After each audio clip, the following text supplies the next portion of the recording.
Allow me at the outset to thank publicly my entire team for the support which has been extended to both the member for St. Andrew and myself.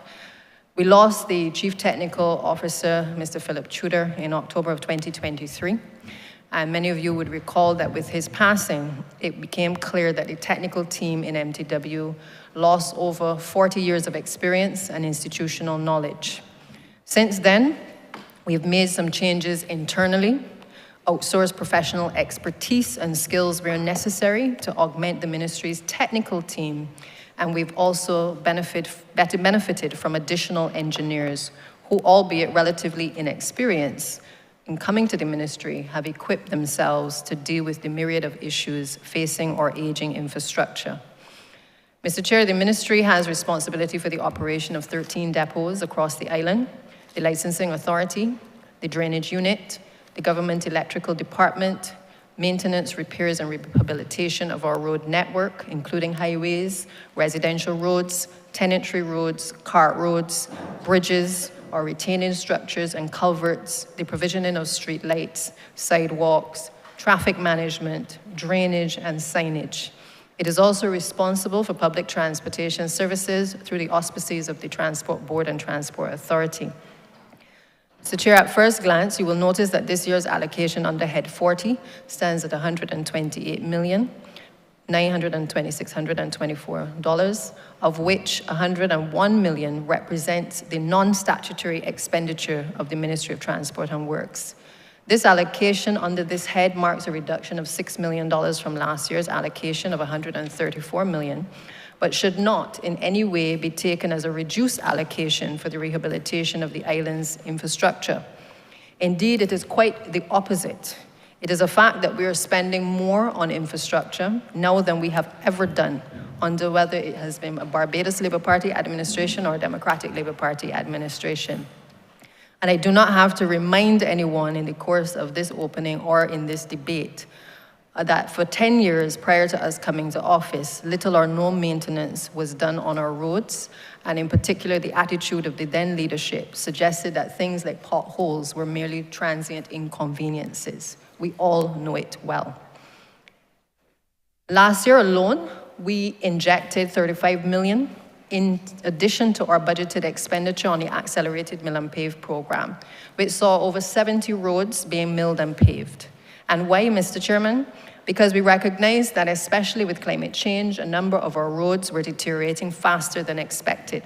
We also recognize that we had to start to plan in the wet months to execute works in the traditionally dry period from January to June. Currently ongoing is another focus program which will see another $28 million invested before the end of the financial year into upgrades of a number of roads, which while some are mill and pave, others are roads which, quite frankly, have been raised over and over at Paris Speaks, on social media, by our depots, by MPs, and even aspiring candidates. Over the past year, our team has engaged in doing a lot of preparatory work, which would enable us for the financial year 25-26 to be in a better position to execute, supplementing the resources of the ministry's staff with external professionals, project managers, supervisory consultants, engineers, and surveyors in this current financial year has helped to accelerate the assessments necessary for us to prioritize and systematically address the rehabilitation of the roads infrastructure, as well as our bridges. In response to human resource challenges in the ministry, we introduced the design and build model last year under the CAF project, taking a significant burden off of our technical team, both in terms of design and supervisory management. And this has enabled movement on roads such as Prior Park in St. James, Shop Hill to Content, and Jackson to Bridgefield in St. Thomas to be accelerated. All, Mr. Chairman, are currently in progress. This approach has enabled the technical team to focus its attention on oversight and overall supervision of works, while also restructuring its operations, developing and enforcing standard operating procedures across the ministry. With climate change has come, though, new challenges at MTW, as intense weather events have negatively impacted roads in an already poor condition. We've had intense rains falling for shorter periods, and unexpected weather events in traditionally dry periods have now become the norm. Mr. Chairman, you may recall back in 2017, the International Road Assessment Program, or IRAP, which was but a partial assessment of road conditions, suggested that 30% of our roads were good, 55% were poor, and 15% were bad. I repeat, Mr. Chairman, this was a report done in 2017 before this administration took office. The combined total of roads which were in poor or bad condition was 70%. And since 2018, we have steadily been placing resources towards improving the condition of our roads and bridges, particularly in the Scotland district. While a full condition survey of the island's roads has not been completed to date, what we know from a sample taken in 2022-23 of approximately 600 kilometers of our 2,100 kilometer network, including portions of the ABC Highway, major highways, and some other roads, is that 31% of the major highways were found to be in poor condition, which simply means that they require major reconstruction or intervention. The survey also found that roads which were deemed not okay were those roads which required minor to moderate interventions such as crack sealing, overlaying, milling, deep milling, and paving. This year's estimates have taken into account the unpredictability of climatic events and the need for us to continue to accelerate the maintenance and rehabilitation of our critical infrastructure. We've allocated over 57 million in these estimates to the roads and bridges under various sub-programs under this head, broken down as follows. In respect of tenantry roads at sub-program 495, we've increased that amount from last year from 1.2 million to 5.7 million. This takes into account monies to be expended on the CART or the Short Roads program, and also will present in the course of this year opportunities for small contractors to participate in this program alongside our teams at the Ministry of Transport and Works. Under the CAF program, sub-program 498, the sum of 13 million has been placed under this head, and we will continue to engage in works at currently Cottage Vale, which I know has been a challenge for successive administrations to see fixed after 30 years of complaints by residents. Also, Chancery Lane will be done, Bagatelle Gardens, Lifcott Land, to name a few, under RCC, which is a roller compacted concrete technology that we have introduced within the last year into the country. And we also intend to complete the works, as stated before, under Shop Hill to Content, Jackson to Bridgefield, and Prior Park in asphalt. Mr. Chairman, I see you pulling your microphone, so please go ahead. Honourable member, you have 2 minutes to wrap it up, of course, and you would have other opportunities during the course of this debate. Thank you. Thank you, Mr. Speaker. So in addition to all of the allocations of expenditure under the various heads for road improvement and bridge improvements, what I can say to you, Mr. Chairman, is that when I looked through last night the amount of money that we've been spending, even in addition to this sum, on works in the Scotland district, the estimates are around $60 million that we have either will expend by the end of certainly the next financial year. And also to note that we have a number of works either at preliminary design or design stage, which will certainly allow us to be able to complete a lot of the works that have been started in these districts. The bridge construction, we have allocated funds in this financial year, 4.6 million, towards the strengthening of bridges, culverts, and retaining structures across the island. We are at the point now where we can complete Pike Corner Bridge in St. Lucie, phase 2 of those works. And works will commence in this financial year at Bordens, Dark Hole Parks, which is on Highway 3, Lambert's, Chimborazo, Farm Road Bridge, Haymans in St. Peter, and Datetree Hill. We have a plan for aggressive maintenance in relation to a number of our structures, which again, it is no mystery that we have had serious neglect over the years.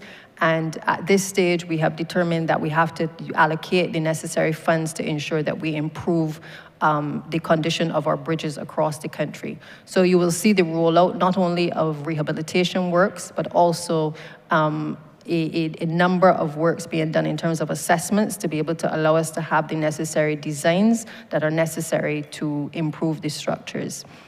Mr. Chairman, The truth is that this ministry has been performing above par. It may not be that every road that we have been asked to do or every drain that we've been asked to do has been fixed, but based on certainly my coming to this ministry, I can see a change in not only the attitude and the behavior of the staff towards the roadworks program, but also ensuring that they are able to forward plan. And that perhaps you will see in these estimates is perhaps what is borne out by the numbers that are presented.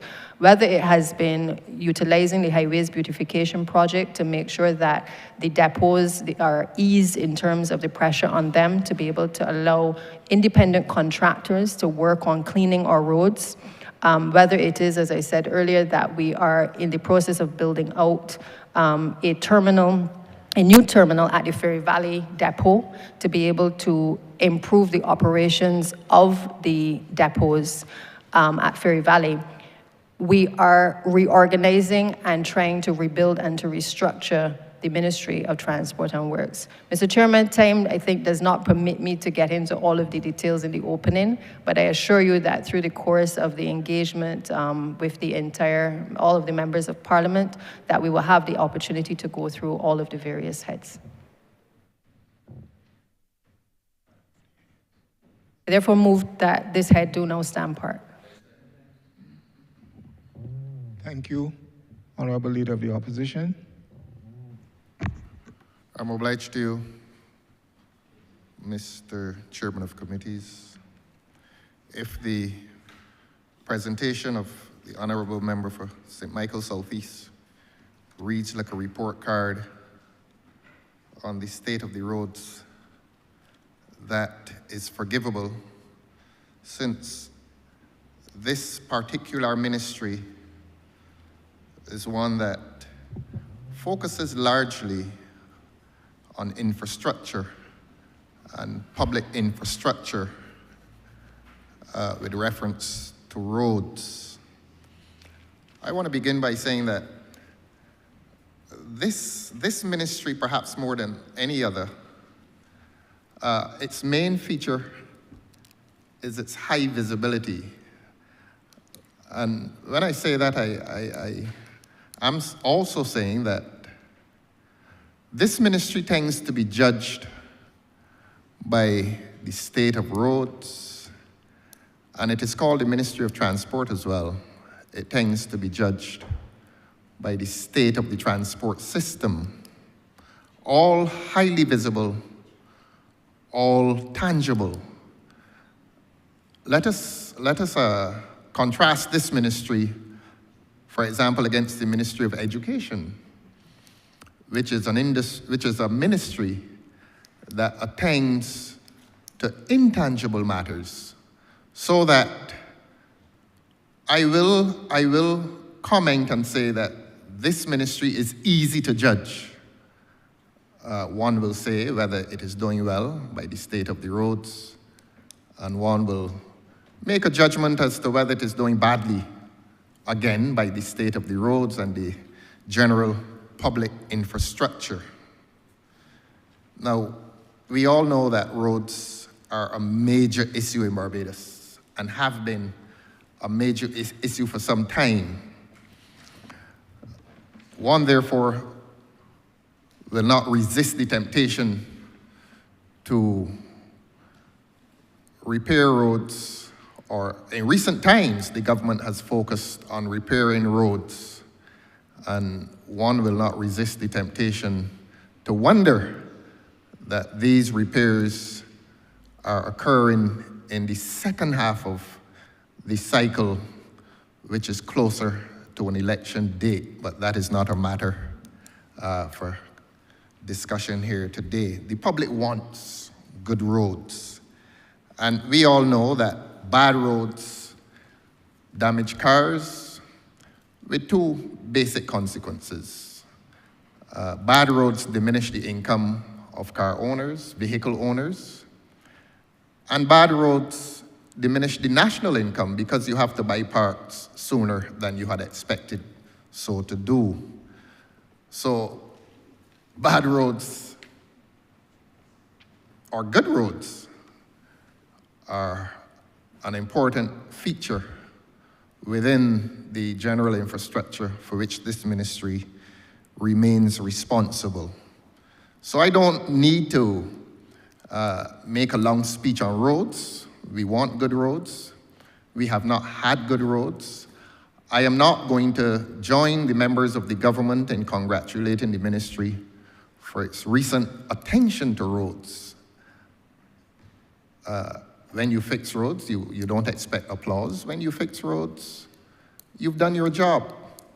And I repeat, we do notice with some curiosity that there is this recent upsurge in attention to roads in the second half of this cycle. Permit me then to come to transport, which is, this ministry is called the Ministry of Transport and Works. And transport is extremely important in this country. We had heard some time ago of a transport plan drafted by one of the many consultants available to government. Perhaps the minister will want to share the results of that transport plan at some point in time. But what we meet on a daily basis is something that politicians who are more concerned with their popularity will not want to speak about, and that is the chaos within public transport. And I can say to you, Your Honor, that as a vehicle owner and a driver on the streets, I always urge myself and my fellow vehicle owners to focus less on the driver of the public transport and to focus more on the passengers, because they're the important ones within those vehicles. However badly that driver is behaving, those of us who like to think that we are conscientious will stop and allow them passage, not because we are accommodating indiscipline, but because we're sympathetic towards the passengers, those people who, I don't wish to say cannot do any better, but those people who prefer, for one reason or another, to ride in those public transport vehicles. Now, in Trinidad, for example, there used to be, I think there still is, they converted an old train line into what they call a priority bus route. This old train line became a very smooth stretch of road stretching from the eastern Trinidad. I think it was Arima down to Port of Spain, and they allowed only public service vehicles at some point on that road. So you used to catch a bus and get to town quickly, and there was no need for the indiscipline that took place on the general streets. Unfortunately, in Barbados, we don't have that space. We cannot create a physical priority bus route. But sometimes, as sympathetic drivers, we will create that priority bus route and give way and concede to the drivers of these public service vehicles. They do that. It is indisciplined behavior, but it is not, well, it is indisciplined behavior, let me say that. But sometimes we should create some concession, some priority, out of sympathy for the passengers for whom getting to work at a particular point in time is more critical than for most other persons. They're vulnerable. They're the vulnerable population within the larger population. And unless government has some plan, some transport plan, we may have to give some priority within public transport to those passengers, not drivers, to those passengers who need to get to work early. But the government is obligated to create a transport plan. Honourable Member, you have 2 minutes. I'm grateful, sir. The government may have to create that transport plan to accommodate these vehicles and to worry less about governmental popularity and to concern itself more with creating order on the streets for the sake of the safety of all of us and for the sake of those persons who must travel by those vehicles. I was hoping that the honourable member would have spoken for a lot longer so that I could have stolen a few minutes more myself.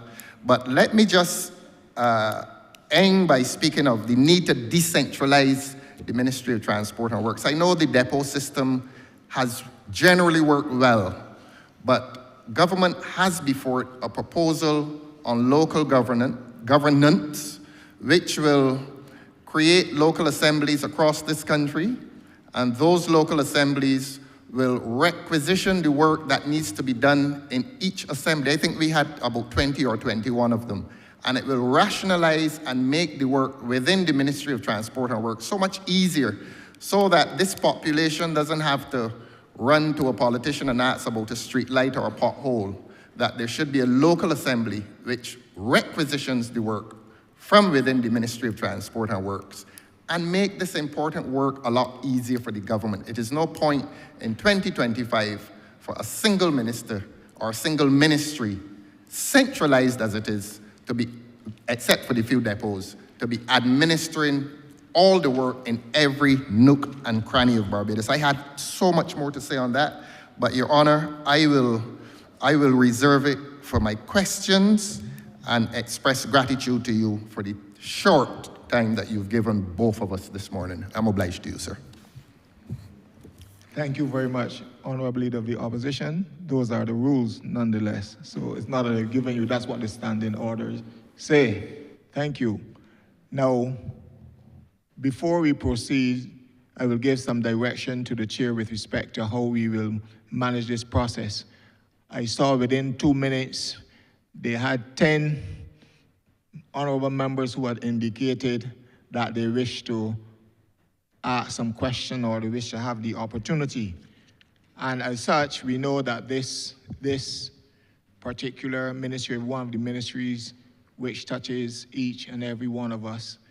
And I want to give all of you the opportunity to speak, but I am going to be very rigid with respect to what the standing order says, which I shall repeat for you. And I would expect that you, or it will be managed from this very, very, if you may call it tough, but it will be managed from this chair this morning in order to give everyone the opportunity during the course of time that this ministry is here, give you the opportunity to speak, and there will always be sessions, it will always be a time when you can come back in. Now, your question to the minister should not exceed 10 minutes, should not exceed 3 minutes, sorry, should not exceed 3 minutes. You would want to, therefore, in the interest of time and your opportunity, to move directly to the question. You have 3 supplementary questions at any one intervention, and then we'll have to give way to another member. The supplementary question must be related to what your original question was. So that's what your supplementary, if you ask about X, then your supplementary question must relate to X.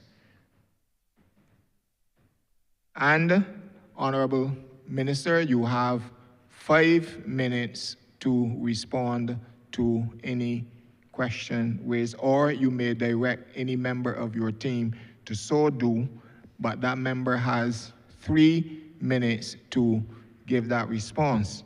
In addition to that, I will also ask the member of the team that you indicate for the record of Parliament, you indicate your name and your particular responsibility within the ministry.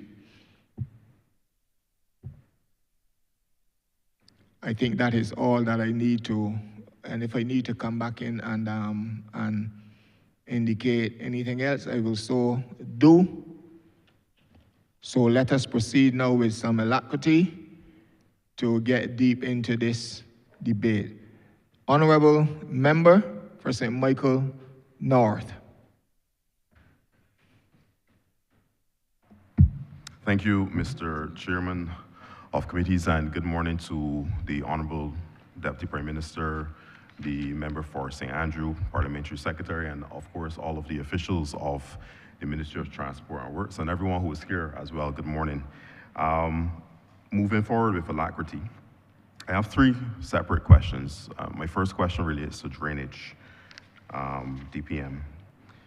Minister, it goes without saying, I think the chairman underscored the fact that your ministry is as cross-cutting as one can get relative to its impact on day-to-day life in Barbados. And of course, all of us in here as members of parliament would feel many requests and feel the concerns raised by our people.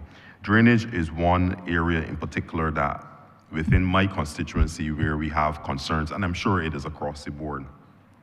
I wanted to give you the opportunity to speak to us and your team, of course, the relevant party, to speak to us with reference to the efforts that are being made to improve the drainage systems and networks across our communities.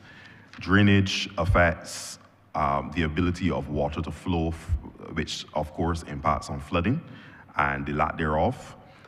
It impacts on environmental health from the perspective of water-rich pools and then settles and creates, of course, a breeding ground for mosquitoes and other vectors. So within St. Michael North and across Barbados, the length and breadth of Barbados, we have challenges relative to drainage.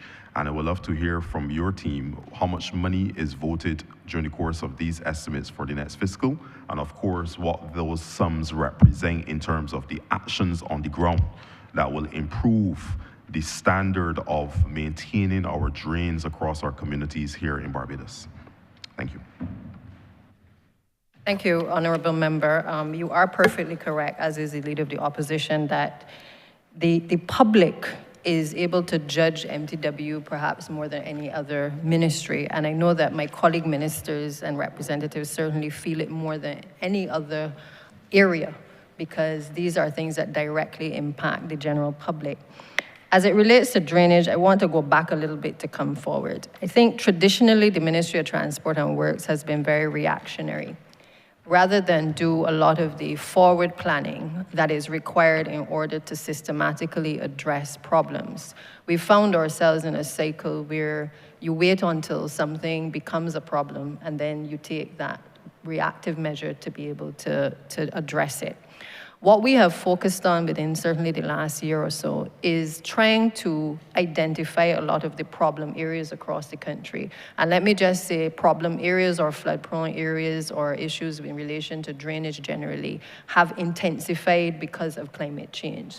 So we find ourselves in a situation where areas that were not necessarily a problem before in terms of our drains and certainly flood mitigation measures have now become on the radar. And it has obviously put a huge strain on the Ministry of Transport and Works as a consequence.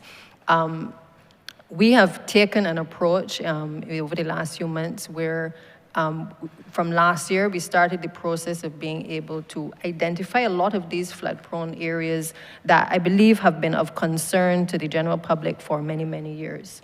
So if you take, for instance, areas like Trents, in St. James, the Dover area, we were able to have those outsourced for professional flood mitigation experts to be able to look at guiding the ministry as to what type of works would be required. We also took areas like Wilcox, we took Goodland Gardens, which again has been on the table from the time I was certainly a child, Pillarsdorf in Christchurch, as well as Martindale's Road and Ashdean Village. And we identified those 7 areas as a starting point because they had been constantly on the radar. And we outsourced out of the ministry to be able to have the level of input and expertise to guide us as to what to do. Many of the concerns that you have raised, as well as my other colleagues, what we have done is we've compiled a list of all of those concerns. And where those areas can be addressed by way of the ministry's teams in terms of being able to alleviate the flooding by things that the depots can do, we have so directed them to do. However, there are some areas, like the other 7 areas that we have highlighted, which are more complicated because there is old infrastructure. We have had, obviously, new planning permissions in many areas, which has put a strain on the infrastructure in a particular district. And as such, those are, in these estimates, areas that we intend to be able to outsource as well, so that those assessments can be done, and the ministry can then focus on not just having had the designs done, but being able to now execute those works in this coming financial year. So you will see additional resources being placed in relation to consultancy for persons to be able to do flood engineering services, particularly because the in-house staff are unable at this stage in terms of capacity to be able to cover all of the areas that we are noticing that we have, obviously, this situation. We would have done Murphy Pasture before, for instance. And let me just say that flooding is not just the ministry's problem. Flooding also is as a result, and certainly the issues with our drainage infrastructure is also as a result of individual householders disposing of, in particular, plastics in a way that is inappropriate. So you will find many times when our drainage teams clear the drains that you find that we are discovering a lot of debris, a lot of clothes, a lot of plastics, a lot of things that ordinarily ought not to be within the drainage system. And I would want to certainly urge not only, urge the general public really, to pay attention to these things, because in many cases, what you do in terms of the habits as well has a direct impact on the calls that I certainly receive from individual representatives and complaints from the public complaining about the drainage infrastructure. We also have a situation where what may happen upstream in terms of behavioral practices has an impact on what is happening downstream as well. And so because of this, it means that there has to be more of a systematic approach to drainage problems and certainly drainage improvements. Wherever we have had works, for instance, in the Scotland district, or where we are doing rehabilitation of our roads, a large component now is made up of being able to attack frontally this issue of drainage, recognizing that in terms of our developments and stuff, we have seen the increase in residences and commercial development in a number of areas. And therefore, we can't just mill and pave a road, as some people would like us to do. But what is required of us now is to do these studies, understand the households, understand the patterns in terms of how the rain is falling, the intensity of the rain, and to be able to plan our drainage infrastructure in a way that is perhaps more systematic than we have ever done before. So I appreciate the concern. I would also say in closing that we have to accept that we are not where we were 10 or 15 years ago, particularly because of climate change. And therefore, because you are getting flooding today, the ministry is not going to be able to alleviate it overnight. We can do the pumping of water, we can improve the drainage infrastructure, but in many cases, what is guiding us right now are actually the flood engineering designs that tell us specifically how to better develop and how to better provide the improvements to our drainage infrastructure. I think I will continue by asking some supplementary questions on that first question. I will give way and I'll come back in later on with my other 2 questions, but let's stick to drainage. Whilst I do appreciate the forward thinking and approach relative to this particular issue, I would love to hear from maybe yourself or your head of the drainage unit, if you would so designate, the day-to-day operationalization of this matter. How do we actually address the simpler issues of drainage, not necessarily the complex flooding ones, but the maintenance of our drains? How do we maintain them so that we don't continue to have these complaints relative to drains being overrun and not functioning in the way that they're supposed to? I have communities in St. Michael North that it does not necessarily take a flooding activity for them to be inconvenienced by water that is just settling in areas because of a well or a drain that is not well maintained. And if I can just put the second and final supplementary question as relates to the same topic. I believe that I've heard some discussion relative to wells and maybe some type of either technology being employed to create almost like a map of all of the wells in Barbados. We've had some unfortunate incidents where wells were discovered or, inadvertently, let me say inadvertently discovered, just put it to put it there. And I believe I heard at some point in time that there was some map that was going to be developed to identify all of those, geolocate all of where those various wells were. And I guess big drains, if you want to, if they're not considered wells. What is the progress with that particular exercise? How are we ensuring that these wells are properly identified and that they're properly secured so that we don't have any unfortunate incidents taking place with persons being injured by stumbling across a well by accident? And even as I close on this point, I highlight in particular the issue in K-Fill, well, Gap K-Fill in particular in St. Michael North, where we have a well. Once again, I want to bring it back to very simple issues. A well that does not have a grill in front of it. It is not causing any flooding issues, is not that significant of an issue from that perspective. But from a safety perspective, it has had the absence of a grill for many years. And I have raised that this, to me, is a safety concern because of the number of persons who traverse the area. And the well is a very deep well. So I just want to know what the day-to-day operationalization of drainage really looks like relative to fixing minor things like this, even beyond the broader and more sophisticated flooding issues that you may have mentioned in your first response. And I will leave it there for now, and I'll come back with my other two queries a little bit later. Thank you so much. Okay. I'm going to ask the Senior Technical Officer, Mr. Andre Bryce, who now has responsibility for the drainage unit, to answer. But I just want to preface it by saying to you that as it relates to the maintenance, we have adopted an approach within the ministry of being able to engage what we refer to as the contract workers. What we have had to do in the unit is identify a number of these flood drainage infrastructures that require cleaning on a regular basis, and we have utilized the services of a very small team to be able to address those concerns. One of the things and the lessons that we learned from the Highways Beautification Project, which has allowed us to clean a number of kilometers of road across the island, is that the ministry is perhaps best utilized by ensuring that it sticks to its core services while identifying the areas of drains or roadways that need to be cleaned and allowing the private sector interests or young entrepreneurs to be able to work alongside with the ministry under its direction to get these areas clean.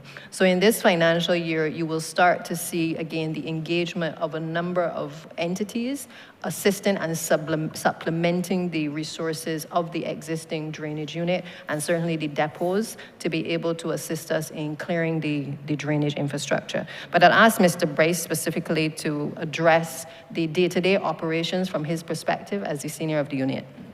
Yes, good morning to everyone. From the day-to-day standpoint, name is Andre Bryce, Senior Technical Officer in Drainage Unit. From day-to-day standpoint, we have a core staff of 2 crews which goes out and deal with any drainage complaints. This is in particular cleaning of drains which is blocked that we got complaints from. From a well point of view, we have a 2-year contract. We set up a 2-year contract with private contractors who goes out and clean wells, introduce wells where they're needed, or as in your case, fix damaged wells. Unfortunately, that contract came to an end in March of last year. We are currently working to put back in another contract for the next 2 years, so we could address all those matters. Your third question was?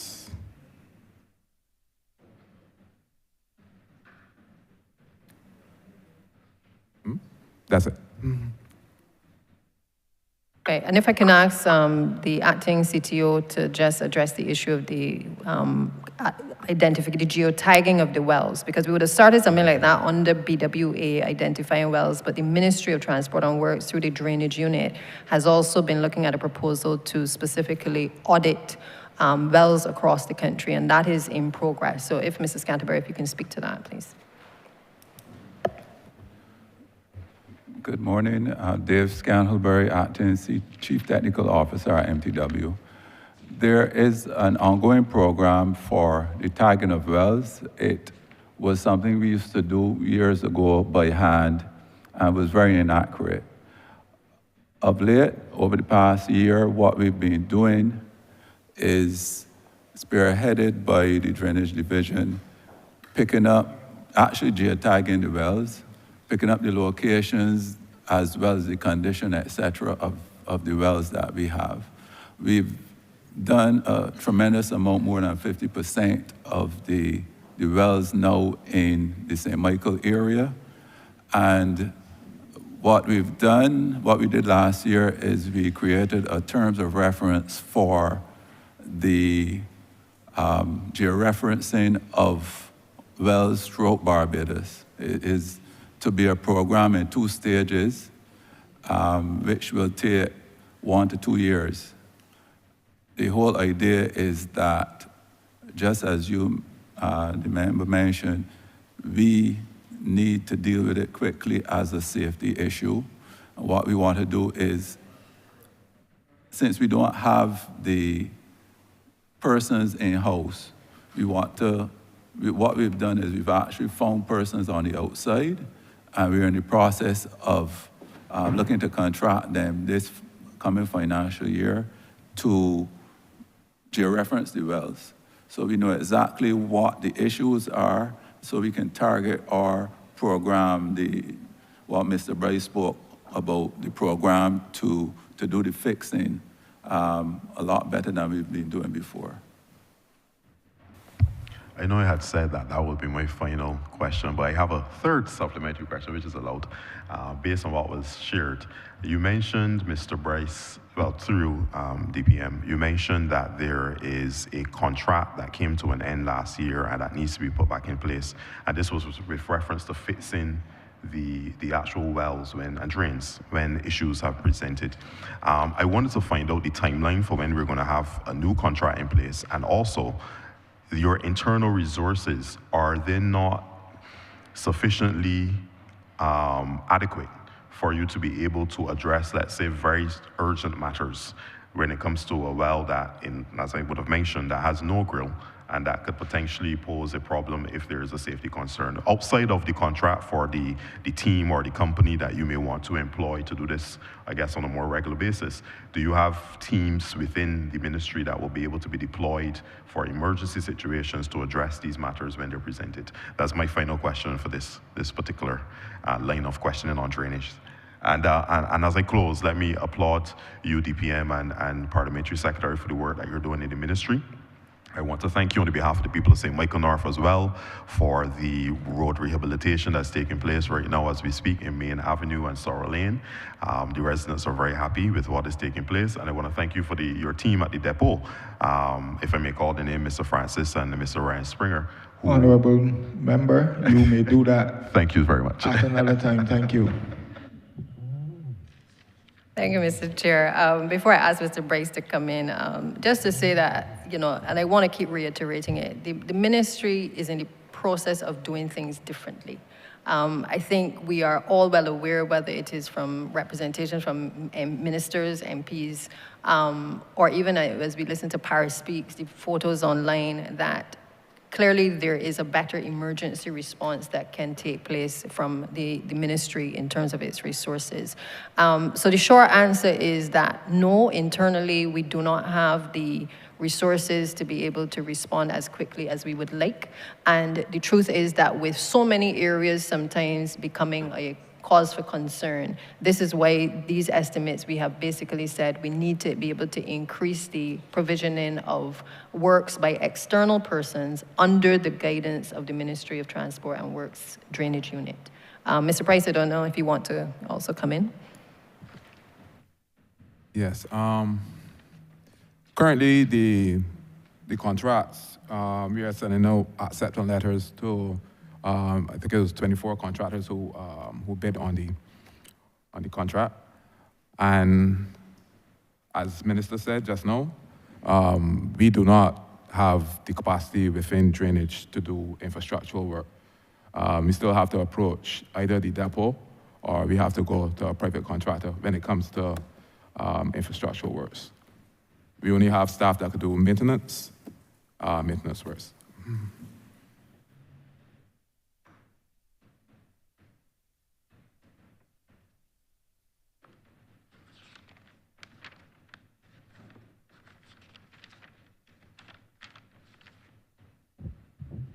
Honourable Member for St. George South.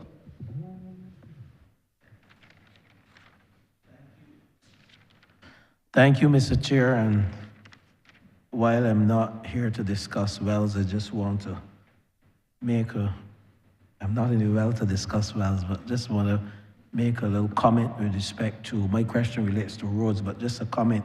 Having looked at my data, Lands and Service Department has created a web application working with MTW to map the wells, the location, and the categories of wells.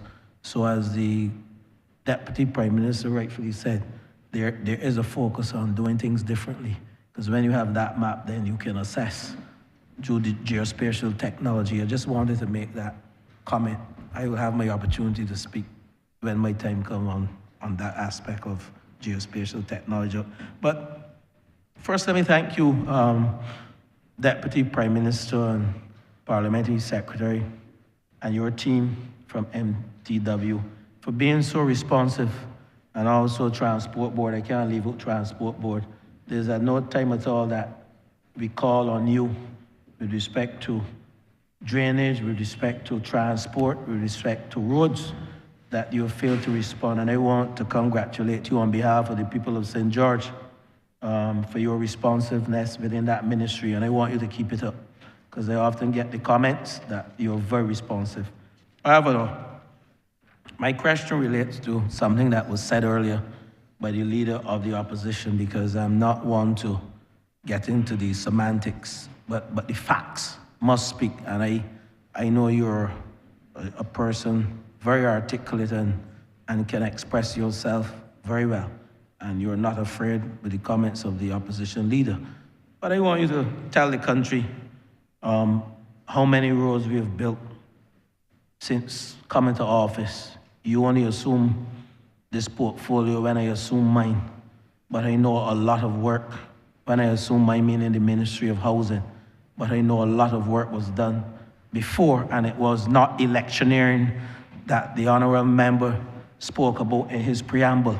And I want to dispel that notion that we do work based on elections. From the time we came to office, we were indeed fixing a bad situation as it relates to roads in this country.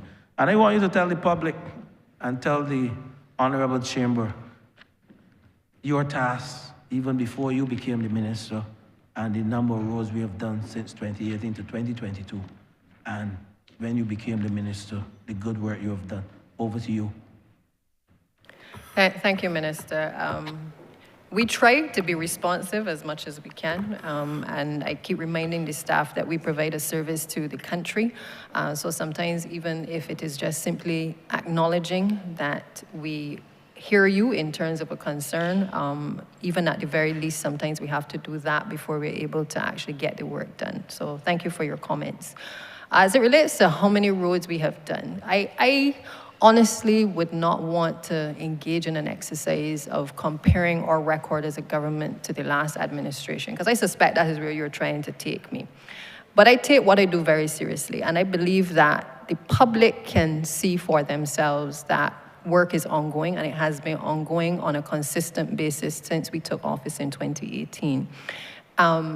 We have challenges, as I think every other ministry may have from time to time in terms of the execution of works.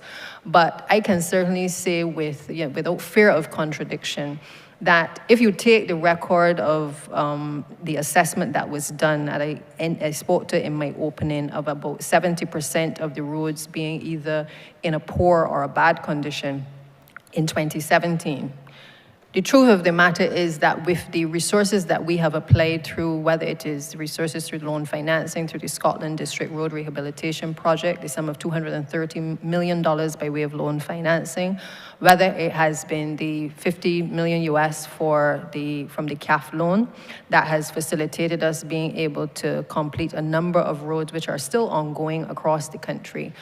And in addition to that, monies from certainly the Consolidated Fund to be able to allow us to be able to carry out the Ministry's Works program. We have, without, as I said, fear of contradiction, been able to execute more road works and certainly start the preliminary work for bridges and retaining structures and culverts in this country than any other administration. My predecessors worked very hard coming to office to address the issue of the potholes, to make sure that we had Highway 1, for instance, basically done some repairs on there. Certainly on my taking up this ministry, what we have focused on, as I stated before, is the preparatory work. The ministry has not been good on the preparatory work to get us to the point where we can get the roads executed. But we've spent the last year in particular preparing in the wet season, and I want to assure the Honourable Leader of the Opposition, who mentioned earlier that we must be in election mode, that there is no hint from the Prime Minister or anybody that an election is looming on, apart from when it is constitutionally due. We have been tasked by this country to develop and to rehabilitate the infrastructure of the island, and that is what we are doing. So I'm not going to compare stats because we are head and shoulders above anybody. Do we still have areas that require attention? Yes, we do. Because for every road that we fixed, we did 70 roads last year on the mill and pave between January, I believe, and April.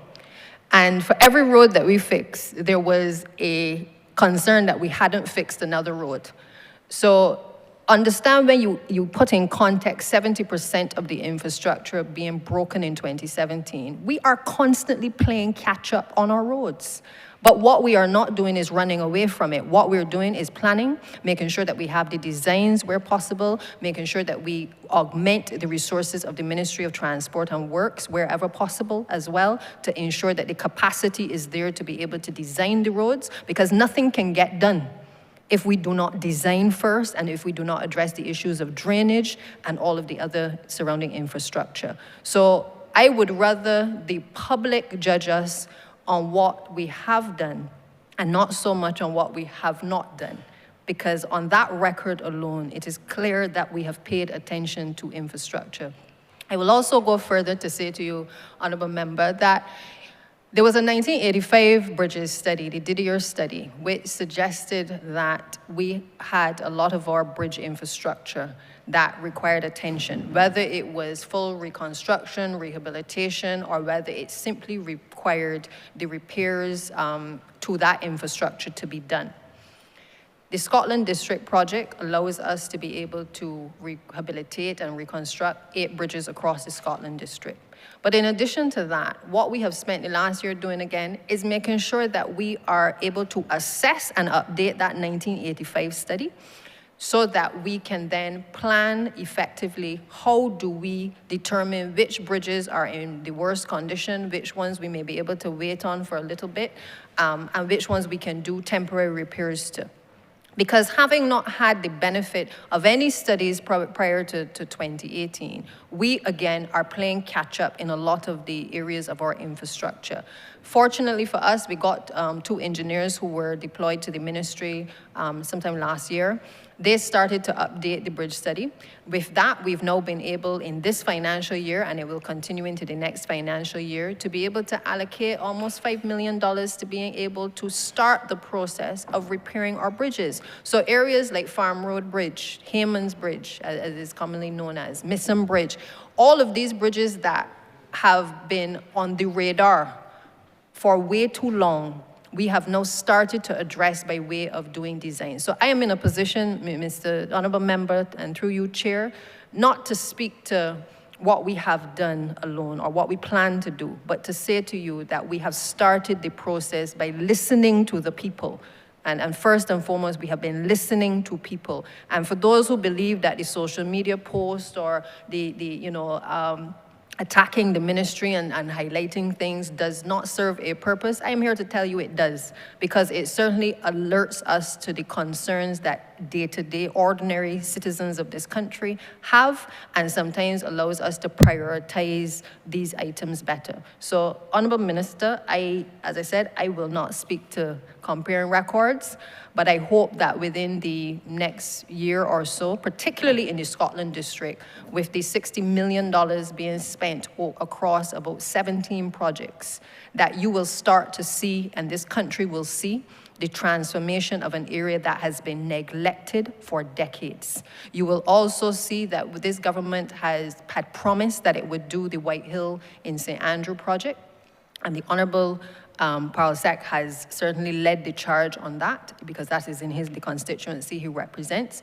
But White Hill was an abandoned piece of land, and the people of White Hill were promised and promised and promised that approaches would be taken to dealing with their relocation and their rehabilitation of their lands and their houses, and nothing was done, Mr. Chairman. And I want for people to understand that I judge our record on the basis of delivering to these communities, areas like King Street, that again had been forgotten. We've had our challenges there, but the one thing that we've all tried to do is to make sure that we improve the lives of people. And the Honourable Parlsec, well, I'm sure he will speak to it in due course, but you know, he has taught me that these projects like the Scotland District project, where we're doing the amount of work there, is really a transformation exercise for this administration, because we are transforming lives. We're making life easier for people to get from the rural parishes to the urban corridor. We are allowing businesses to be able to now flourish because people can get to these locations, and you will not see the work overnight. Many of the areas that we're working in are closed, are roads that have been closed off for a long time, which we will intend in due course to be able to open. So I urge you to judge us on the basis, Honourable Member, of not a list of roads, but rather on the impact that is being felt by the communities that have been neglected for several years.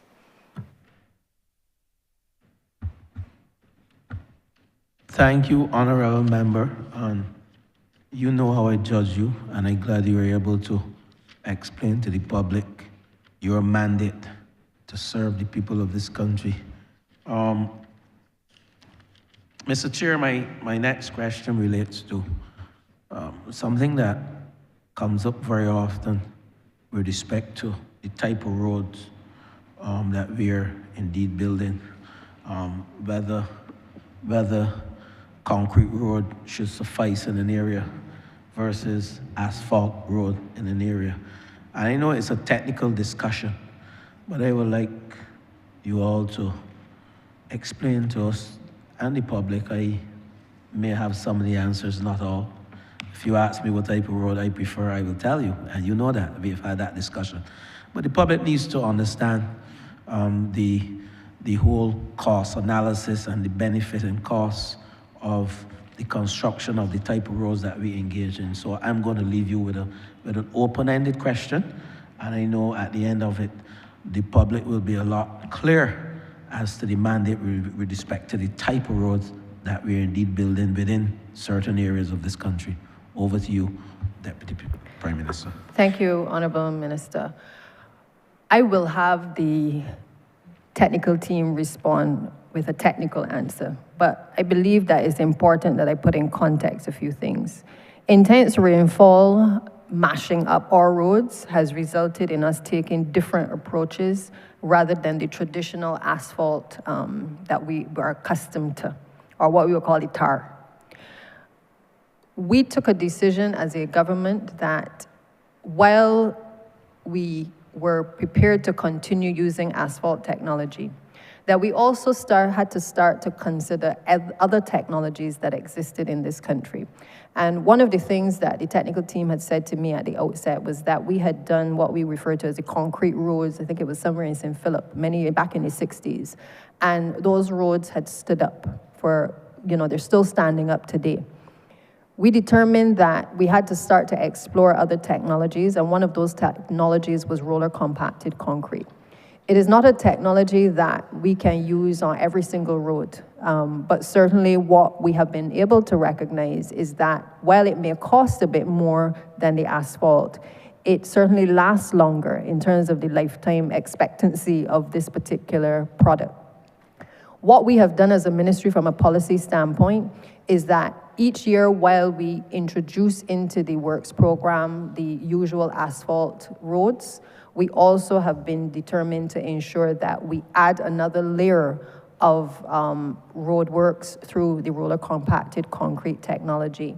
So roads like Cottage Vale, for instance, we have determined that that is a road that can be done using the RCC. Places like Sunrise Development in St. Philip, for instance, we have also focused there.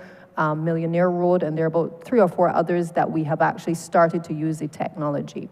One of the challenges that we encounter, obviously, is the issue of utilities, because it is sometimes a bit easier to dig back up the road, although not warranted at times, when it is asphalt, than when you have to cut concrete.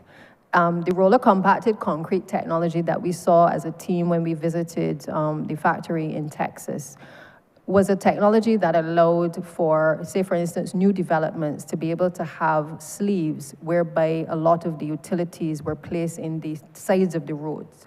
Now, while Barbados, we would like to do that in all of our new developments, the reality is that on a number of the roads, we are not able to have the sleeves placed in the sides of the road. And therefore, roller compacted concrete, for the most part, can be used in certain areas and not in others. It is also used outside of Barbados in relation to areas that are heavily trafficked with, say, for instance, container trucks or heavy equipment. And what we have found, even in terms of our works program, is that there are times where on certain roads, you may have to use a combination of asphalt and roller compacted concrete in order to give the road the strength that is required to carry the tonnage of the vehicles that may have to traverse on that road. So we've introduced this technology to certainly incorporate into the mix of asphalt. And the other reality is that we don't have, we have a limited number of contractors. Certainly when I came to the ministry, there were 2 main contractors that provided most of the asphalt work for the country. We've since been able to add a 3rd, and we also have a number of smaller contractors because we've broken down a lot of the works to be able to allow small contractors to have a piece of the pie and to be able to work alongside us to be able to do some of the less complex roads. But the reality is that roller compacted concrete offers that option into the equation that allows us to be able to expand the number of people working on our roads. Hence why we're able to do the number of roads that we've been able to do in the last financial year, and that we're able to now plan ahead to be able to do an additional set of roads, both in asphalt and RCC. That, Mr. Honourable Member, is the layperson's explanation and the policy explanation, but I will ask the technical team through the Chief Technical Officer perhaps to speak to it and to perhaps expand on the differences in the technology so that he can provide the technical response that you require. The response is really for the layman too, not just the technical. The response is also for the public, the layman, the average, yeah. But sorry about the word technical. I believe that the minister said almost everything, but what I would say is that with over 2,000 kilometers of paved road at this point in time, any ministry, given the population base that Barbados has, would be very much pressed to keep all of these roads up to the level of service that is expected. What I've found over the past 10 years is that Barbadians have recognized that they can get more. They expect a greater level of service from the government and definitely from MTW. What we've looked at would be the roller compacted roads, roller compacted concrete roads, which is basically a special concrete mixture which has finer aggregates, which you would roll similarly to how you would roll hot mix asphalt, but I mean, it's a cold mix design. It takes a little longer to cure than asphalt would. But I do not want to have a false dilemma here because, yes, we have asphalt, we have roller compacted concrete that we're looking at, but I believe that we should also look at doing the smaller roads in a lower version of the asphalt or the lower version of the topping. The roads themselves don't take as much volume of traffic, and therefore, what we're looking at right now is using the milled material, penetrating it with various compounds, similar to bitumen or polymeric compounds, such that they can stand up to regular use. Bearing in mind that you can't do every road like that because roads on hills, for example, would take a higher speed of water, and therefore we would have to go back there. Obviously, those roads would have to be maintained more, but the costs are a lot lower. So that's something that we are looking at. So that's basically it. Thank you, Mr. Scantlebury. Explained very well, well articulated. Thank you, sir. And my final question, I will go into the Huskins, a bit parochial here, because like all of us, we were sent here by our people to do a job. And at the end of the day, there are one or two issues. While I'm pleased with the service that I've received on behalf of the people of St. George South, I just want to raise something that is a burning issue in St. George, and that's in two areas: the areas of Drexel Woods and the areas of Drexel Woods and Campaign Castle. Successive governments, both my administration and the other administration, have promised the people of Drexel Woods and the people of Campaign Castle, you know, I am reaching a stage that I'm even shamed, just like you are, DPM, how we are from the same school.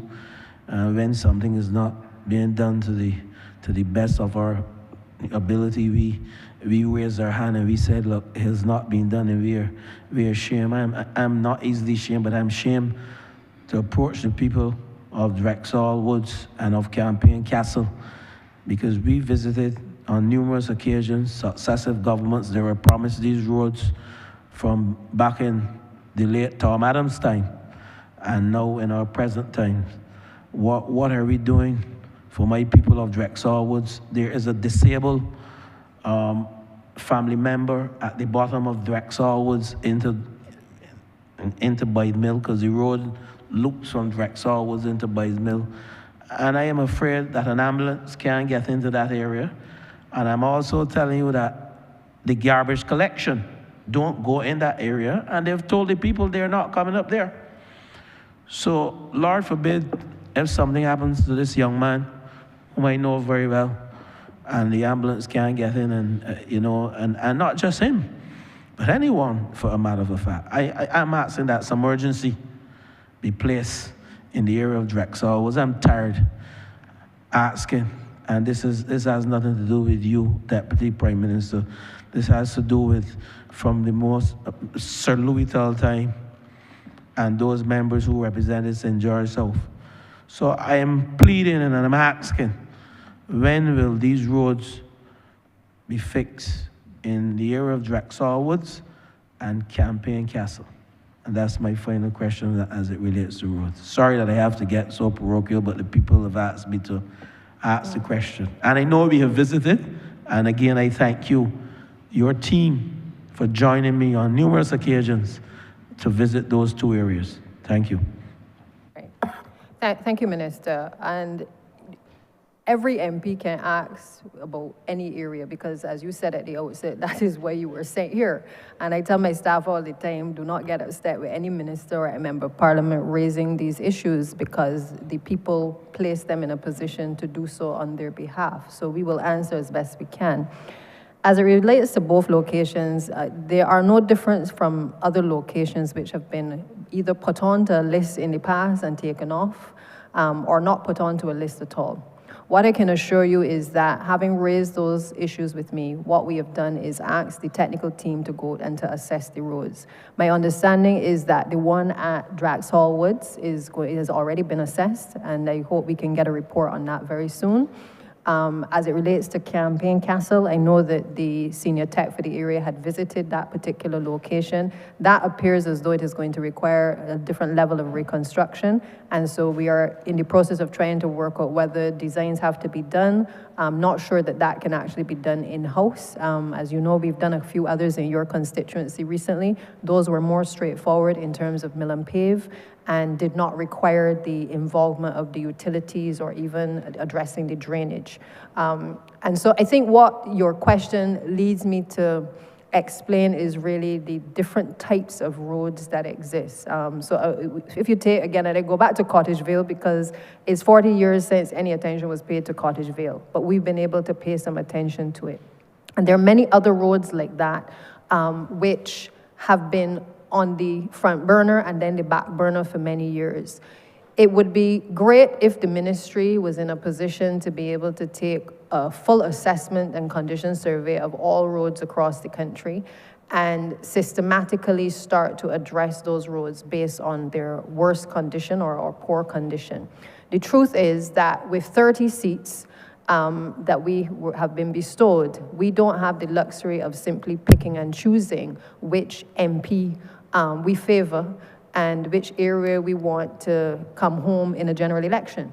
What we've been tasked with the responsibilities we have, is really trying to prioritize in each area the worst roads and the worst bridges that exist, being able to place them in the various programs. For instance, they can go under the paving program in the ministry, which allows for the paving unit to be able to have a list of roads that they will systematically address. They're not able to do the milling, and so they rely on private contractors to do the milling, but they are certainly able to do the paving because that's what the unit does. So that is a coordinated exercise. So straightforward roads, easily done by the paving unit within the ministry. Then you have the smaller contractors who've been working alongside the larger contractors now, where those roads may be range from simple to very complex, and complex being the ones that have major drainage issues and a major set of rehabilitation that has to take place. And then you have the next set of roads which require designs to be done that may find their way onto the CAF program, which is again more complex roads requiring reconstruction. That we have started the process in the ministry of now trying to tender those designs a lot earlier so that we can work it into a work program.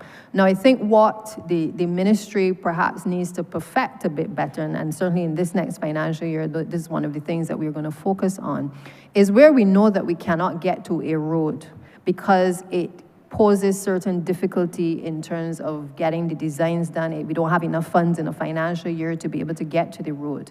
We need to make sure now that we have a system for being able to do the necessary, whether it's the pothole patching or the minor infrastructural upgrades that may be necessary to allow whether persons who are disabled or otherwise to be able to traverse that area. I think that is the area of more deeper concern. Because what I have found is that, you know, if you look back at the works program, you see, as I said, roads slip in and roads slip out. The priorities change, sometimes depending on ministers, sometimes they change depending on the government of the day. And as a consequence, what we have found is that there are just some roads that have never made it to getting whether designs done or assessment done for different reasons. What we have been trying to do as we certainly utilize the Paris Speaks program over the last few years is to prioritize those recurring concerns that people like yourself and your constituents and others have had. Because if an area like Stuart Hill in St. John or There's the other area that we visited recently in St. John. Oh gosh, I can't remember the name, but we visited a few areas that are recurring problems and that are on the radar. We've had to shift those roads into different programs. If they're in the Scotland district, they may be at phase 3 or 4 of the Scotland district project. Depending on the nature of the issues, we may very well have to advance those roads into a different program. So I don't think it is a straightforward exercise in terms of, you know, whether we fix it or we don't fix it. There are a number of factors that obviously have to be determined to determine whether or not we're able to get the roads constructed. So, Minister, I assure you that it is certainly on our radar for the next set of roads that we will definitely tackle. If not in this financial year, certainly we'll do some remedial works to be able to address your concerns. Thank you, Deputy Prime Minister, and thank you, Chair. I'll be probably back later in the evening. Once we have the time, Honourable Member, and your colleagues, so abide and stick to the which time which we have. Honourable Member for Christchurch West. Thank you very much, Mr. Chairman. So I want to switch gears now, Minister, and move away from roads and, no pun intended, move to buses. As you would be aware, I was the Minister of Transport when we procured and designed and procured the electric buses, but I have not been following since we moved over to housing. So I wanted to ask, what has been the experience of the Transport Board dealing with the new electric buses? And of course, I would imagine that you have plans to get some new buses as well. So if you could answer that for me, please. Thank you. Thank you, Honourable Member. Again, I believe this is one of those questions in terms of experiences that the public will say their experiences, and those are the experiences that matter the most. And I think generally the public has been satisfied with the smooth journey that many of these buses have provided. They're not as noisy as the diesel buses. We took a decision when we came to office, certainly back in 2018, that having not seen any expenditure really on buses over the previous years, that we would move in the direction of not just improving the fleet of buses, but ensuring that we, again, move with the technology and that we were able to bring a better type of bus to the island. And I know you've been instrumental in that. We were able to get 59 buses over the previous 2 ministers. I am pleased to say that within the last few months, Prime Minister Motley would have visited China, entered into certain discussions with the People's Republic of China, and a donation of 30 buses. What we have found is a significant improvement in our delivery of school bus services. And it also helped us with the new buses in terms of our delivery with Call a Ride. We now have buses that are dedicated to that. The smaller electric buses, we would have also identified for places like Sturgis, but we also recognize that we still have some issues down there, and we reverted back to the Hinos. But that is also a work in progress that will resolve itself pretty soon. So by and large, one, from an economical standpoint and from a financial standpoint, the Transport Board, the investment has helped us significantly in terms of reducing our expenditure. And also that means that when it comes to the financial year, the amount of money we may have to request for our financial assistance from the Ministry of Finance and Consolidated Fund will begin to reduce. So all in all, the only thing that's left for us to do forward thinking is now, as we go forward, we add on top of that the infrastructure in renewable energy, which then reduces the energy costs associated with the charging the buses, and we are home free. So I know that the traveling public might be saying, but geez, I still had to wait 2 hours for a bus. Or I still had to wait 3 hours for a bus. Because people must understand that with increased traffic, we're still not yet at the level of the fleet that we would want to do. We understand the sort of challenges that they might have, but we are working very hard to ensure that we get these things started. Thank you. Thank you very much, Minister.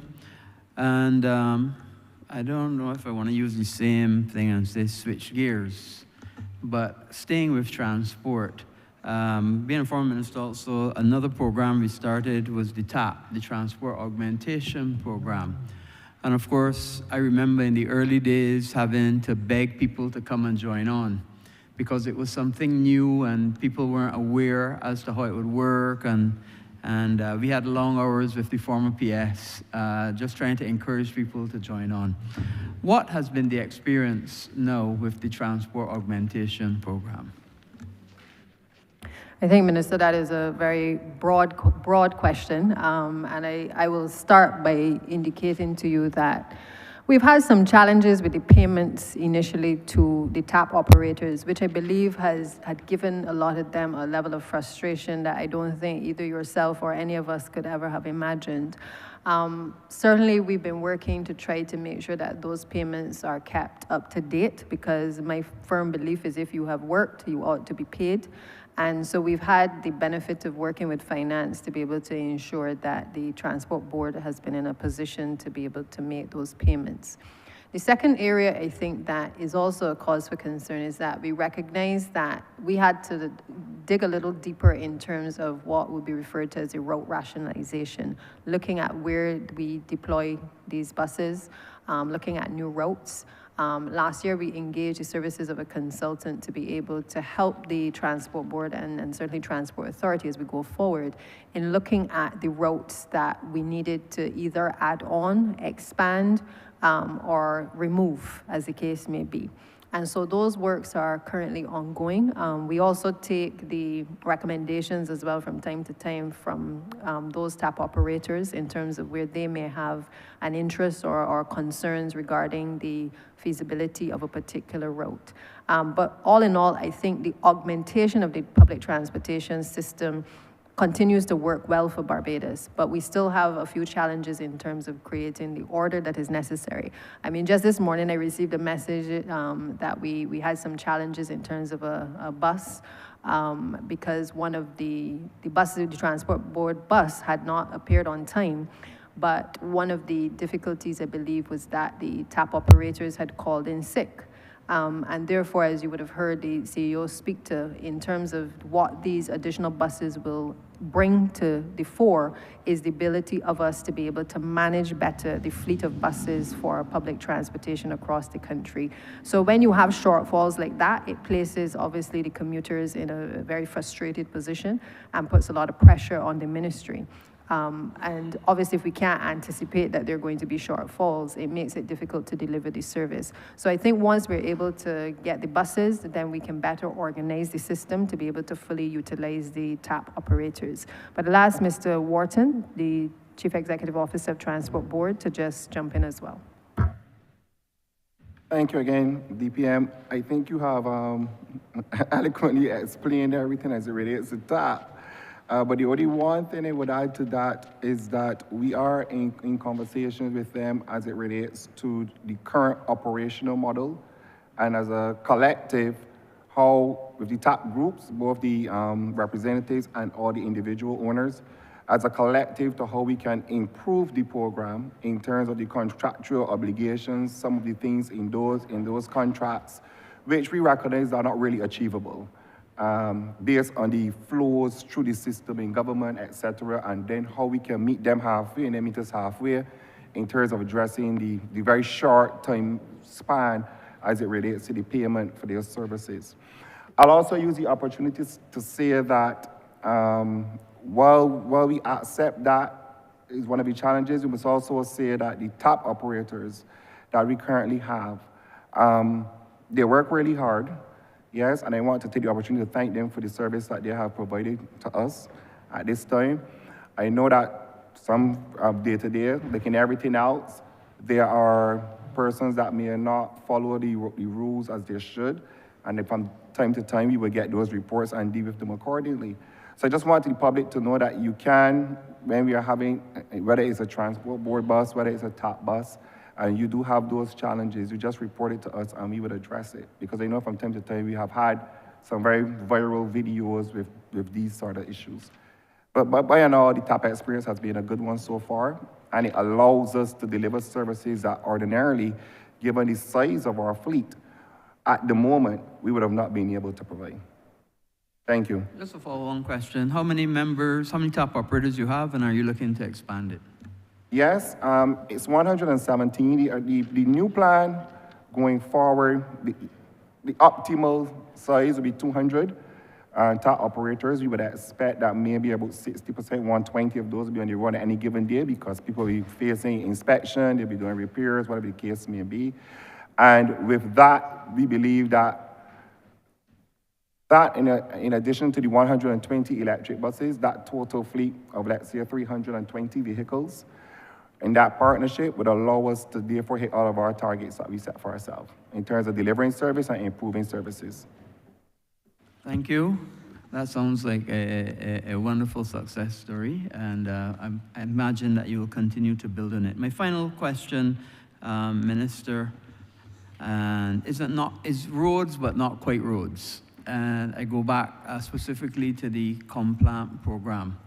As you said, that you're designing and building roads, and there are several hundred kilometers that are going to be done in the Scotland district and a few of the surrounding areas. But my question really has to do with, you know, as we build roads, it also impacts on utilities. So poles, water, and so on. And as you know, Barbados is absolutely in a construction boom.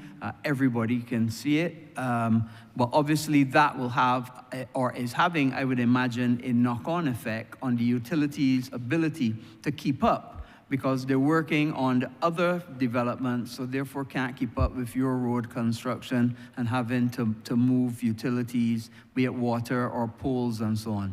What has been the experience, and what are you doing to rectify it if there's a problem that you're experiencing because of the quantum of work that the same utilities are being asked to keep up with currently with the expansion of other projects and then with your road program? And that's my final question. Thanks, Minister, for that question.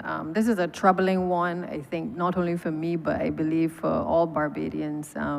The common refrain is that we just did the road and all of a sudden the road got dug back up, whether natural gas, whether it is water. And it is something that we continue to grapple with and we're working through. As you are aware, there was a utilities committee that was established previously, I think when y'all were working on Highway 1, and the Honourable Chair would be familiar with that. And it was established, I believe, to address the then issues in relation to this issue of coordination.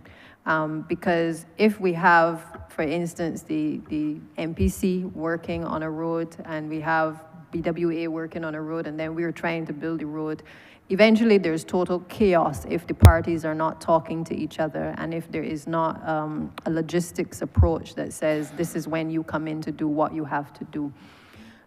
We continue to meet, certainly in the relation to the Scotland District project, on a weekly basis, every Monday. We meet with the entire team across all of the various departments to be able to identify the ongoing works, what are some of the challenges in terms of moving poles, making sure that the Barbados Water Authority is able to execute its mains replacement program on a number of these new roads that are being built. And to coordinate with even the telecommunications providers as well to ensure that when a utility pole is moved, that they're able to then quickly connect their services onto those poles as well. Sometimes the ball gets dropped in terms of communication, and I think it's fair to say that's why the angst is out there at times from the general public. But I think overall we have been able to coordinate the efforts between the utilities. I think the challenge for us has been that capacity, both, and I've said it before, at the level of the ministry, but also the level of capacity of the other service providers is being challenged because of the amount of infrastructure works going on across the country. That is a fact. If you speak to any of the agencies, some of them are even looking outside to be able to augment their resources, to be able to bring persons in, to be able to better respond to works that are happening, not just through MTW, but also in relation to housing as well. And then there are all of the private works that are being done with a number of the projects that you are overseeing in planning. So we have a lot going on in the country. And each of the entities responsible for providing services are equally challenged to be able to keep up. Just as MTW is trying to keep up, the same is the case with the other utility companies. Just recently, we received, for instance, a list from Barbados Water Authority of the roads that require reinstatement.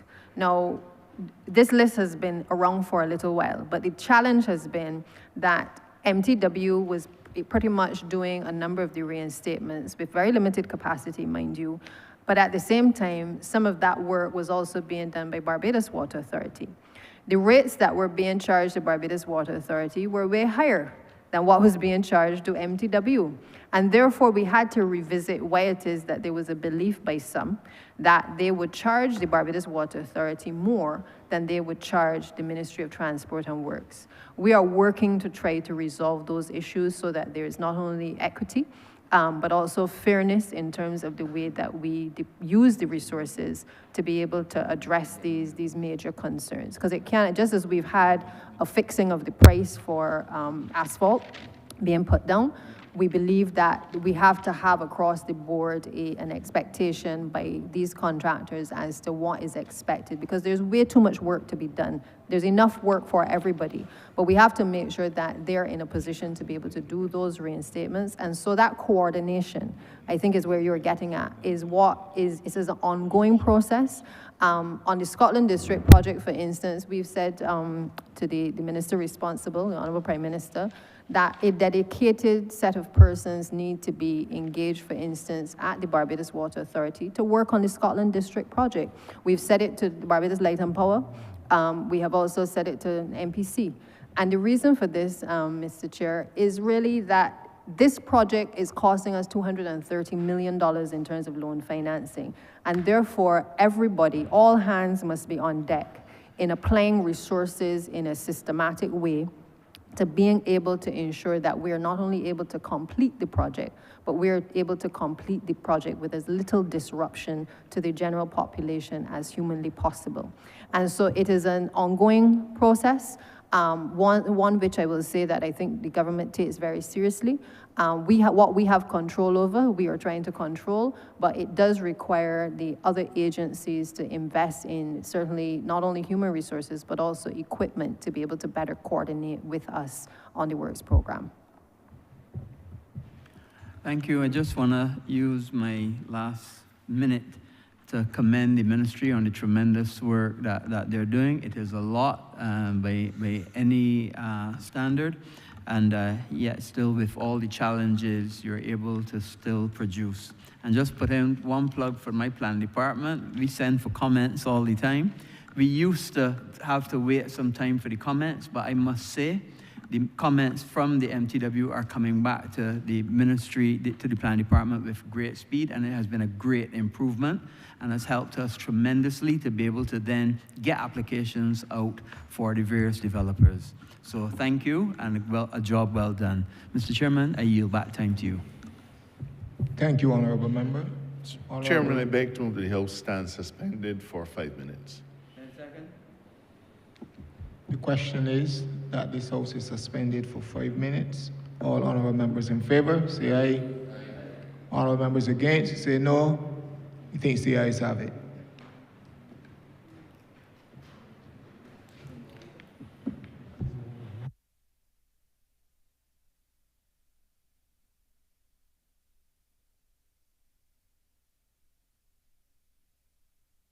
I also beg the report progress to his Honour the Speaker.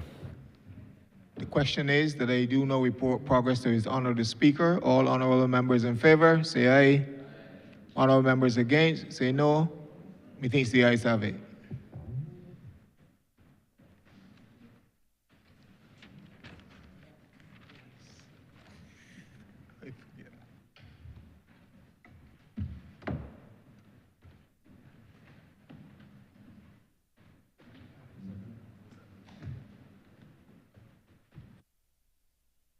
Chairman has reported progress and asks for leave to sit again. Continue, Move member. that the House stand suspended for 10 minutes. The question is that this honorable chairman will be suspended for 10 minutes. All those honorable members in favor, please say aye.